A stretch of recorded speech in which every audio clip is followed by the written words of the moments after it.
Sayangnya, MU ini di bawah Ole, terutama musim ini sejak kehadiran Ronaldo, tidak bermain secara tim. Mereka lebih bermain kepada secara individu.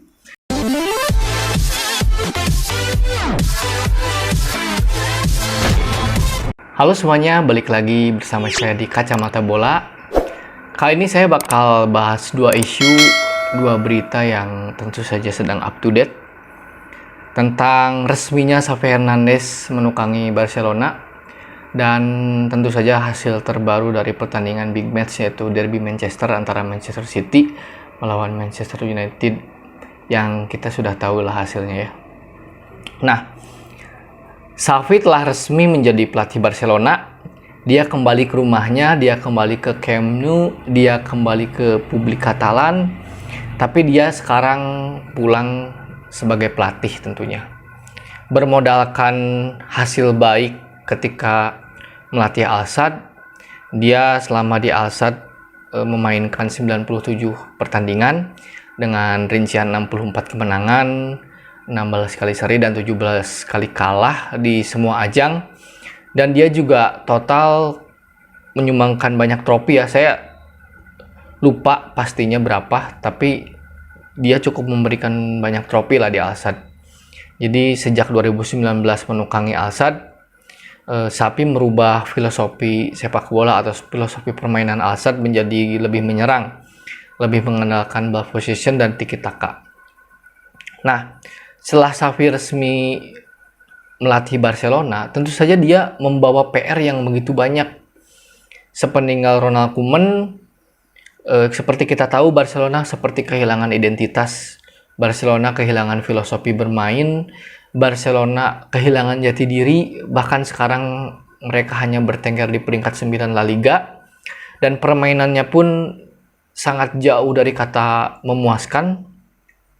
Berbeda dengan pelatih-pelatih sebelumnya, setelah ditinggalkan Pep Guardiola, Barcelona sempat dilatih oleh Luis Enrique, sempat juga dilatih oleh Valverde, Quique Setien, dan yang terakhir Ronald Koeman. Nah, yang paling parah di era Ronald Koeman. Di era Ronald Koeman tidak ada lagi identitas sepak bola Barcelona yang jelas. Barcelona kehilangan ciri khasnya tiki taka. Barcelona juga tumbuh di lini depan, lini pertahanan kropos, lini tengah tidak bisa menguasai pertandingan. Nah, Xavi datang dengan kondisi Barca yang sedang carut marut lah istilahnya gitu. Tentu saja ada beberapa hal yang harus dibenahi oleh Xavi Hernandez. Misalnya dia tentu saja harus mengembalikan filosofi sepak bola Barcelona. Kalau kita berkaca sejak era Johan Cruyff, jadi sejak era Johan Cruyff, Barcelona kan memainkan sepak bola tiki taka. Tiki taka itu sebuah filosofi sepak bola ya. Filosofi sepak bola memainkan bola 1-2 sentuhan, mereka membuat pola segitiga di antar pemain, mereka juga memainkan pergerakan antar bola yang pergerakan pemain yang dinamis, cair. Jadi mereka mengisi posisi yang kosong. Misal pemain A passing, dia mengisi pos-pos yang ditinggalkan oleh pemain tersebut. Jadi tiki taka ini mengharuskan pemain menguasai taktik. Tiki taka ini mengharuskan pemain memiliki passing yang akurat, akurasi passing yang baik, juga mengharuskan pemain untuk mobile, tidak pasif. Dia harus mencari ruang yang kosong, dia harus bisa menempatkan posisi. Sehingga itulah yang terjadi ketika Barcelona di era Pep Guardiola. Mereka menguasai dunia, mereka memenangkan sextuple atau mereka meraih 6 gelar dalam satu musim. Nah, Xavi diharapkan mengembalikan filosofi sepak bola tersebut. Namun dengan pemain-pemain yang sekarang, dengan banyak pemain yang cedera, lini depan semuanya cedera, dan kualitas pemain yang seperti sekarang, rasanya akan berat untuk Xavi langsung top di musim pertamanya, prediksi saya. Karena walau bagaimanapun kita harus memberi waktu kepada Xavi untuk mengubah atau mengembalikan kembali filosofi Barcelona seperti dulu di era Pep mungkin ya. Jadi kita lihat saja bagaimana nanti kiprah Xavi di Barcelona, tapi ini menjadi angin segar. Xavi adalah legenda, Xavi adalah pangeran Camp Nou, Xavi memenangkan segalanya di Barcelona. Xavi juga dirindukan oleh publik Barcelona, dan ini pasti mengangkat moral para pemain Barcelona, terutama pemain muda seperti Xavi, ada juga Mingueza atau Ricky Puig atau dan lain-lain, banyak lah. Jadi PR Xavi banyak, mereka harus mengembalikan mental, Xavi juga harus mengembalikan filosofi permainan Barca. Xavi juga harus melihat situasi Barcelona yang sedang dalam badai cedera. Tentu saja ini bukan tugas yang mudah, tapi kita lihat nanti. Lalu selanjutnya kita bahas tentang derby Manchester ya, yang dimenangkan oleh Manchester City 2-0. Pertandingan MU memainkan 3-5-2, yang mereka sukses menghadapi Tottenham, tapi juga gagal menghadapi Atalanta. Ketika tertinggal 2-1, mereka mengubah taktik kembali ke 4-3-3 atau kembali ke 4-2-3-1 lah. Nah, 3-5-2 ini kembali oleh memainkan Fred dan McTominay, sementara Bruno Fernandes menjadi playmaker. Lalu wingback diisi oleh Luke Shaw di kiri, kanan seperti biasa Aaron Wan-Bissaka, dan di belakang 3 center back yaitu Eric Bailly, Harry Maguire, dan juga Victor Lindelof. Di depan Greenwood mendampingi Cristiano Ronaldo. Sementara Manchester City seperti biasa line up-nya, tapi yang menarik di lini depan mereka tidak memainkan Jack Grealish, Riyad Mahrez, dan akhirnya terbukti kenapa akhirnya Pep tidak memilih mereka. Itu diterjemahkan dalam pertandingan tadi.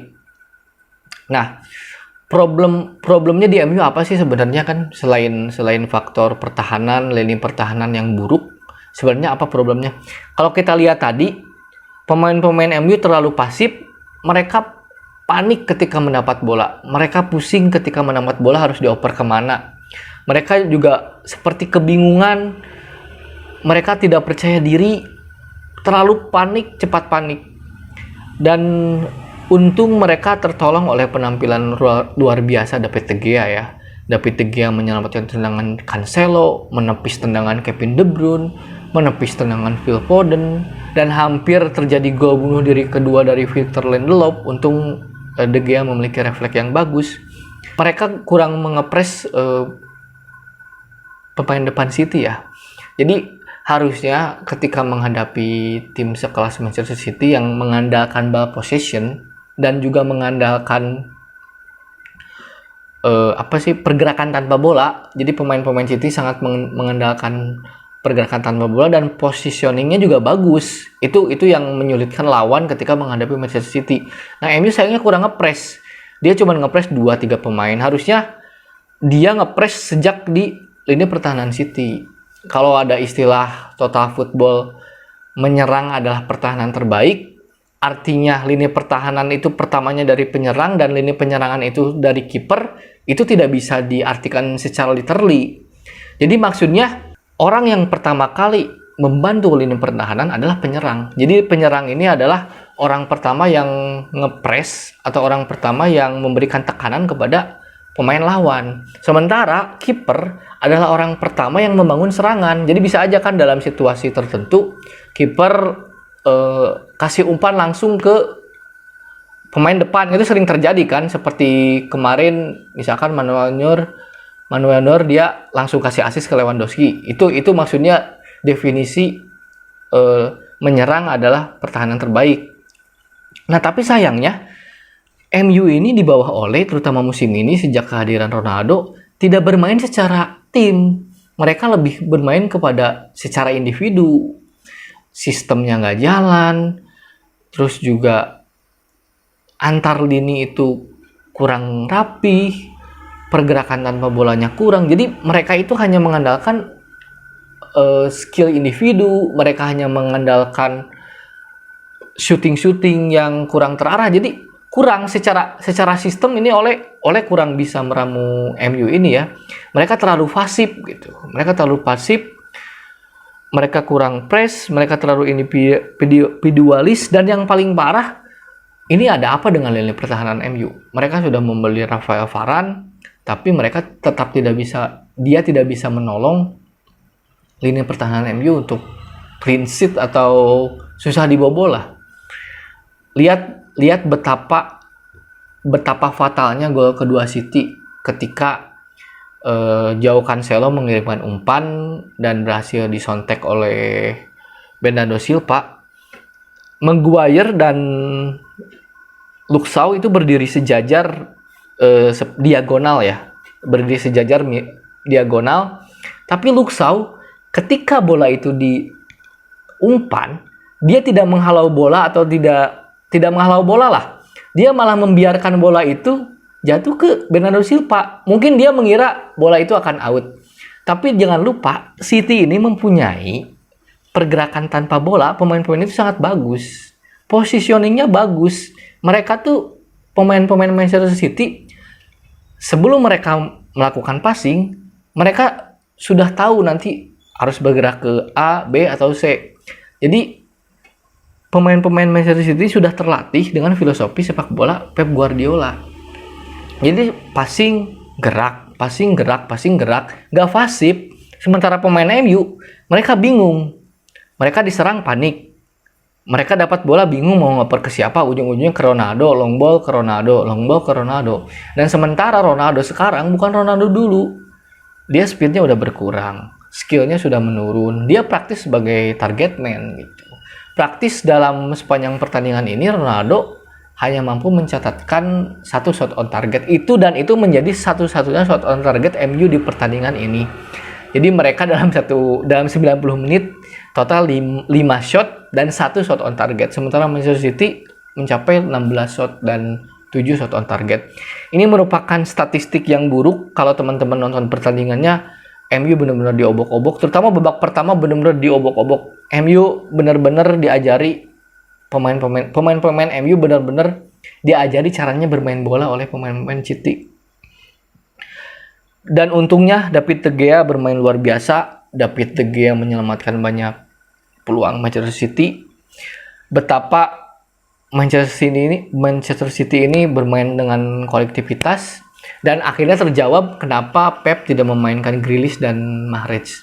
Karena Grealish dan Mahrez adalah dua pemain yang stylish, dua pemain yang memiliki skill individu yang baik. Sementara Phil Foden dan Bernardo Silva, dia lebih pergerakan tanpa bolanya lebih bagus. Meskipun Bernardo Silva beberapa kali menunjukkan aksi individunya, tapi dia terbukti gol kedua adalah kecerdikan dia memanfaatkan lubang di lini pertahanan MU. Jadi segitu dulu kacamata bola kali ini, dan nantikan kacamata bola di episode berikutnya.